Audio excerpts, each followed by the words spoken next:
अगर peoples party ने हमारी जीत को मसनूई हार में बदला तो उसके नताइज के लिए भी तैयार रहे।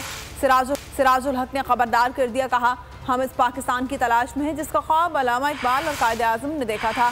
अमीर जमात इस्लामी पाकिस्तान सिराजुल हक की मुल्तान में गुफ्तगू, कहा क्या आने वाली नस्लों में यही पाकिस्तान देना है जो दुनिया में शोहरत रखता है? करप्शन, महंगाई और बेइंसाफी। पाकिस्तान ढूंढ रहे हैं जिसका ख्वाब अल्लामा इकबाल ने देखा था, जिसका नारा और वादा कायदे आज़म मोहम्मद अली जिन्ना ने किया था।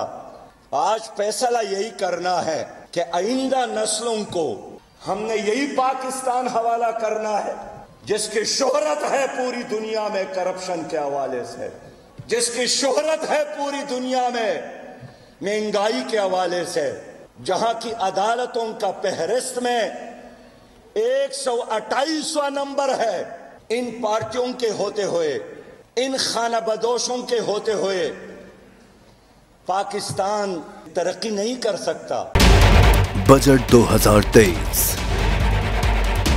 वादों से इरादों तक का सफर और इससे जुड़ी अवाम की नई उम्मीदें। सरकारी मुलाजिम, मजदूर या हो कारोबारी, टिकटिकी बांधे सबकी नजर है इस साल के बजट पर।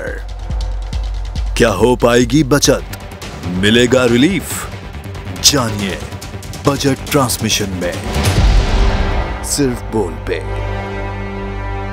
अदलो इंसाफ की बात सब करते हैं, पर हकीकत में सच के साथ निडर होके खड़े रहने की जुर्रत नजर नहीं आती। बोल ने तश्कील दी 10 कोर्ट रिपोर्टर्स की टीम, जो केस की बेस तक जा पहुंचे। पैनल पे सफे अव्वल के legal experts, court round up, Neelam Arshad के साथ, सिर्फ बोल पे। सब्सक्राइब करें और बेल दबाएं ताकि कोई खबर रह न जाए।